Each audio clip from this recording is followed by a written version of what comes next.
You will hear a number of different recordings, and you will have to answer questions on what you hear. There will be time for you to read the instructions and questions, and you will have a chance to check your work. All the recordings will be played once only. The test is in 4 sections. Write all your answers in the listening question booklet. At the end of the test, you will be given 10 minutes to transfer your answers to an answer sheet. Now turn to Part 1. Part 1. Paul is renting an apartment.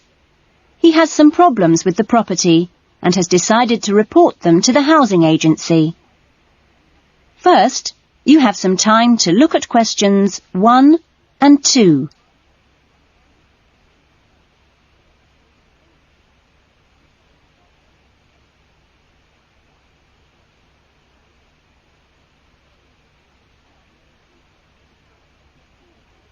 Now we shall begin. You should answer the questions as you listen, because you will not hear the recording a second time. Now listen carefully to the conversation and answer questions 1 and 2. Good morning, MIC House Agency. Good morning. I'm ringing about the problems I've been having with my apartment. Yes, of course. If I can just take a few details first. What's your name? Paul Smiley. How do you spell that? Smiley. Okay. And what's the address? Apartment 216 Rose Lane. Rose Lane. And that's in Newton. Oh, yes, I know the property. Could I just ask, how long is the lease? It's for 1 year. Huh? And you moved in? Last week, on 27th of June. Fine, thank you. Before the conversation continues, you have some time to look at questions 3 to 10.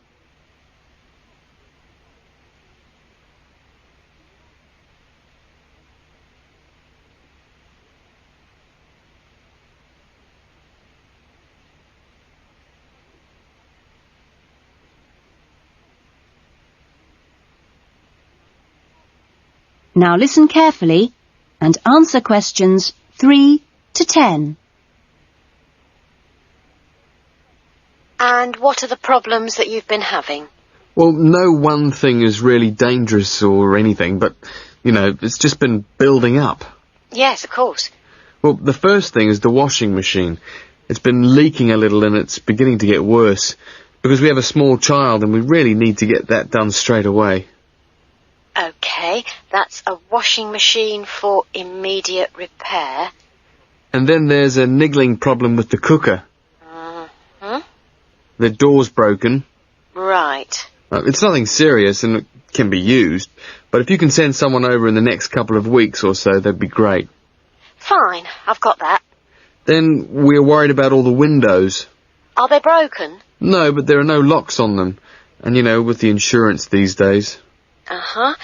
And when would you like those done? Well, that's not really urgent, but you never know when there's going to be a break-in. No. We'll get those done for you next week. Don't worry. And then there's the bathroom light. It's getting quite annoying. It flickers quite badly and it's giving me headaches. I'd really like to get that replaced right away. That's no problem. And then the last thing on the list is the kitchen curtains. They're torn. Oh, right. We do have quite a few spare ones in stock and can get those to you in the next week, if that's all right with you. Yes, that'd be fine. Anything else? No, that's all. Okay, fine. What we'll do is get someone over to you this afternoon, if you're in. Well, I'm going to be out for a short time. Well, you tell us your preferred times. Well, the best time is about 1 o'clock. I'll have to check that with him, and if he can't make it then, what would be your second preference? Any time up to 5 p.m. would be fine. Okay, I've made a note of that. Great. Well, thanks very much for your help. That's fine. Thank you for calling. Goodbye. Goodbye. That is the end of Part 1. You will now have half a minute to check your answers.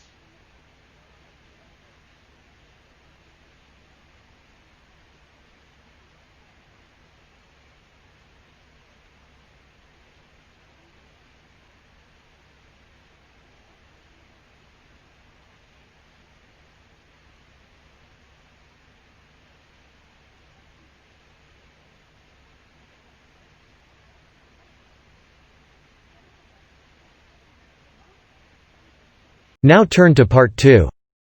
Part 2.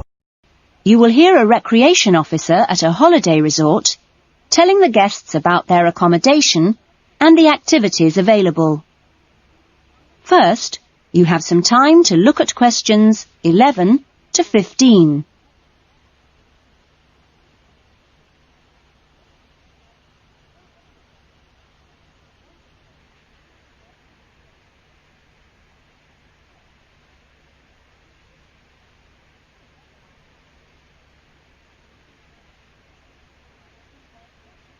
Now listen carefully to the first part of the talk and answer questions 11 to 15.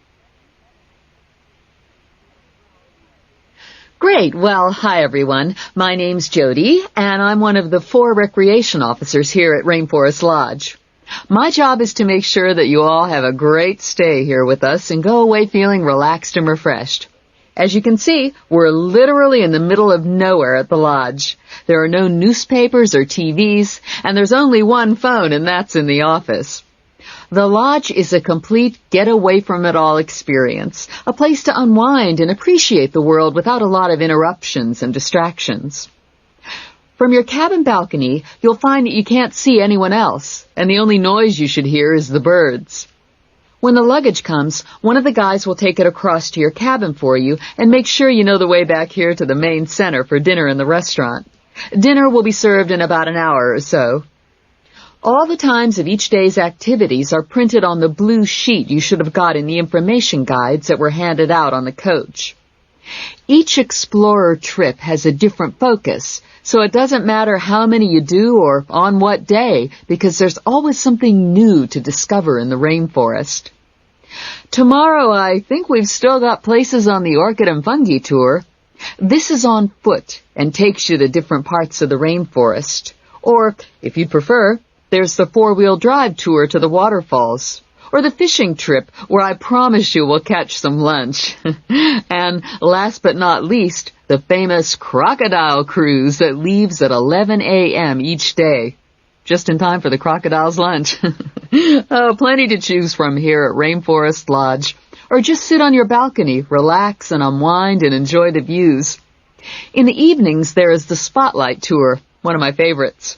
The Spotlight Tour leaves at sundown and lets you catch a glimpse of some more of the rainforest wildlife as it comes out at dusk to feed.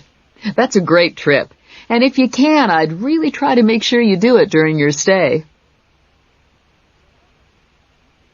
You now have some time to look at questions 16 to 20.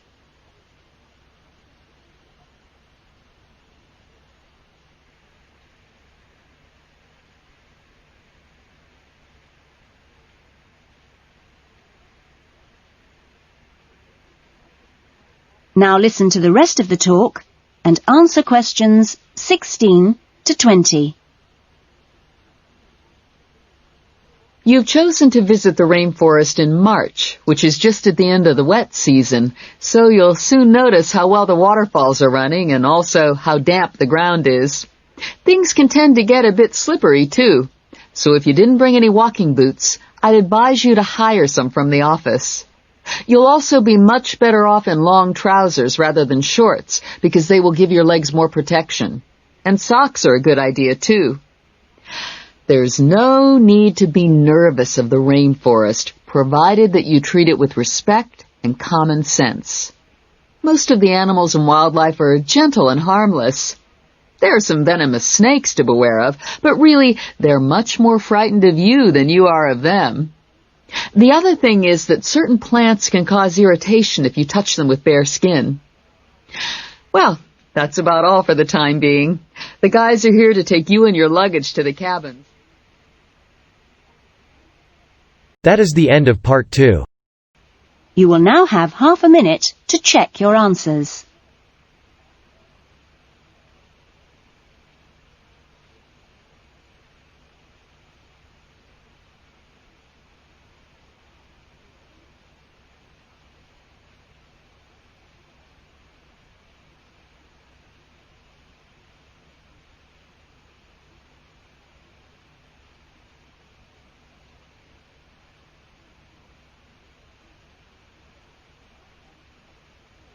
Now turn to Part 3. Part 3. You will hear a conversation between a counsellor and a student named John. First, you have some time to look at questions 21 to 25.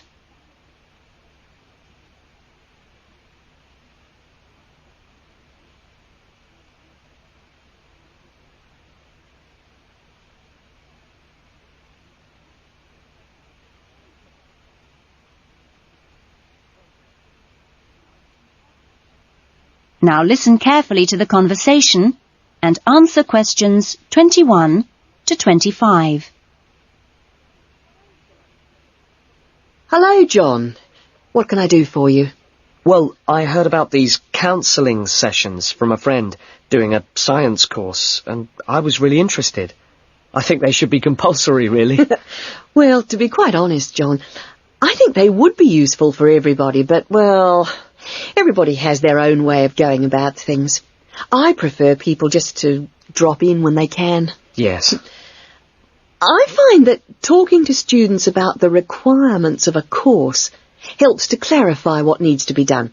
I mean, the biggest difference between college and school is that new college students really have to do a lot of work on their own, and it's sometimes useful to get advice on how to take control of your time and work effectively.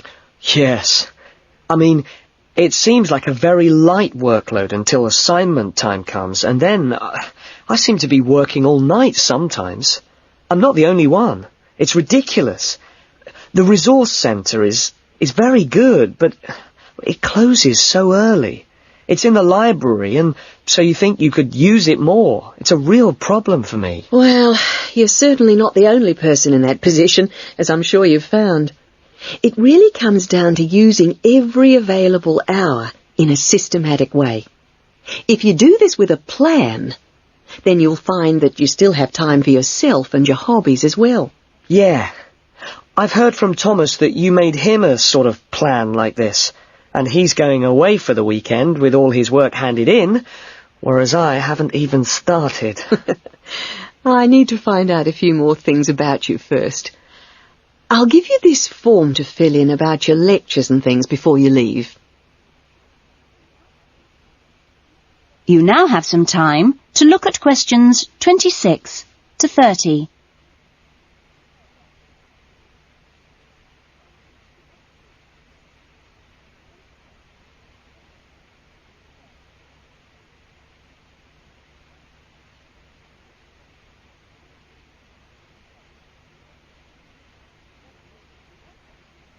Now listen to the rest of the conversation and answer questions 26 to 30. Now, what are your main problems?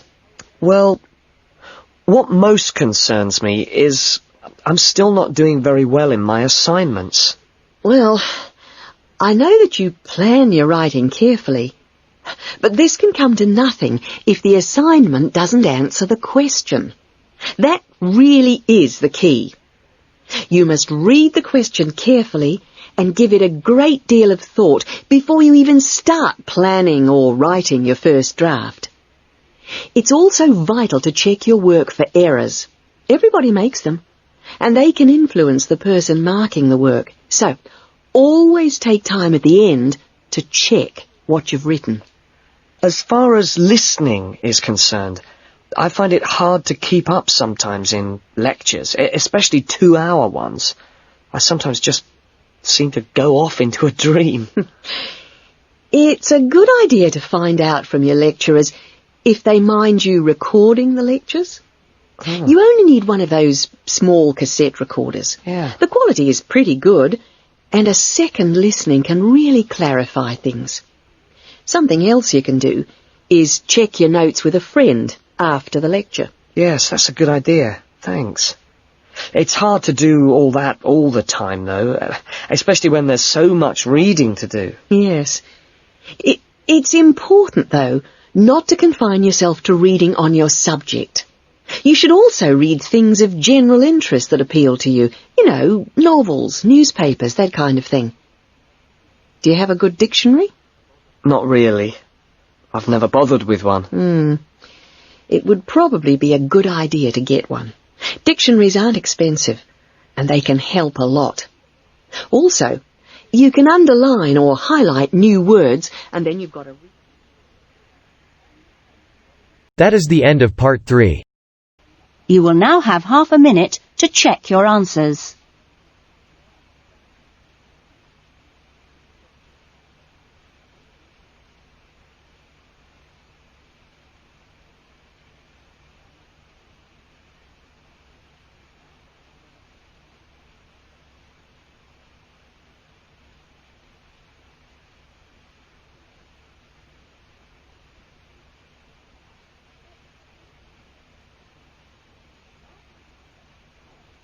Now turn to part 4. Part 4.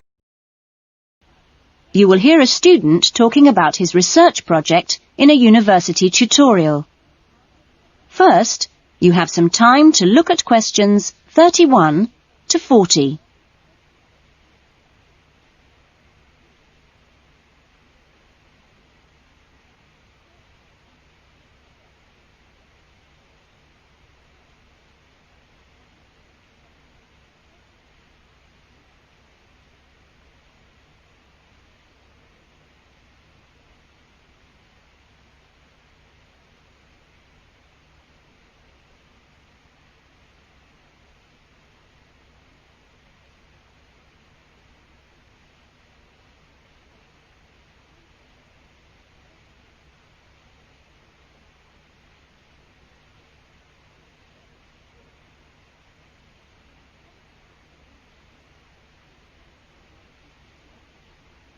Now listen to the talk and answer questions 31 to 40.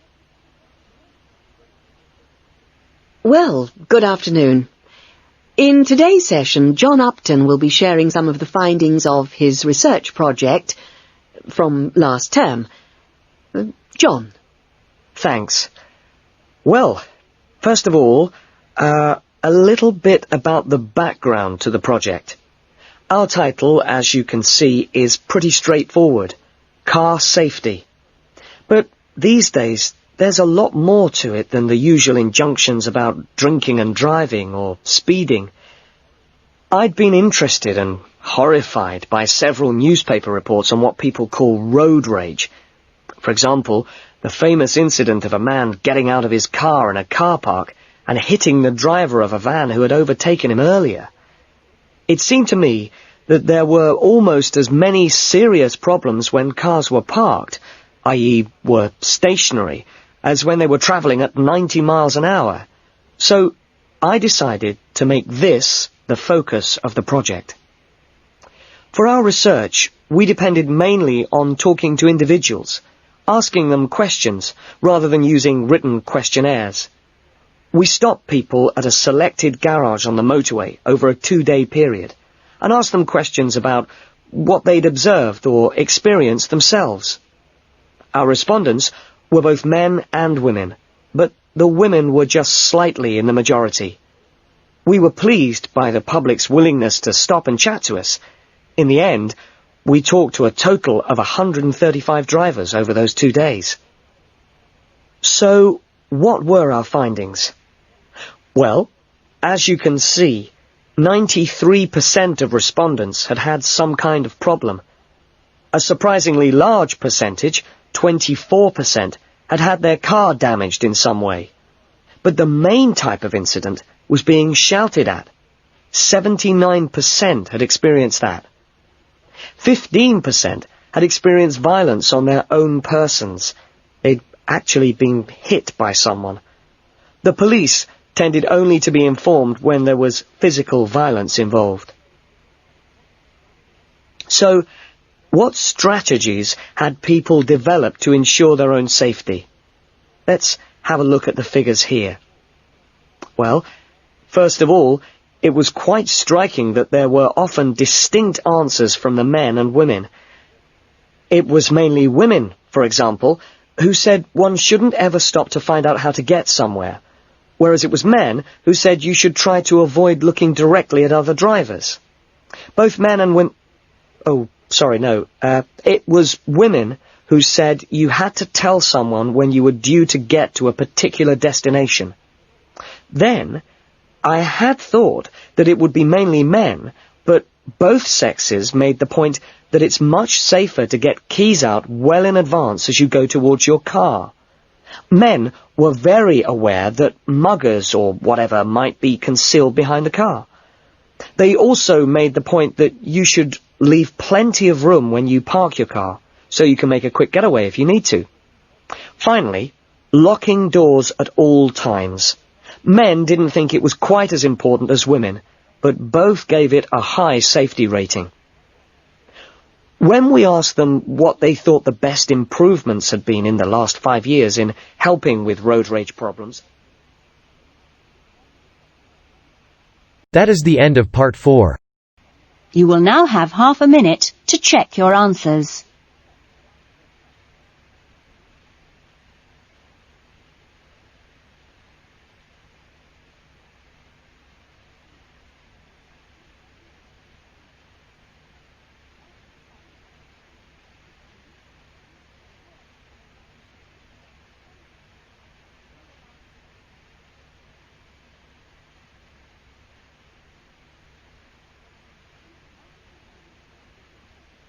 That is the end of the listening test. Now you have 10 minutes to transfer your answers on the answer sheet.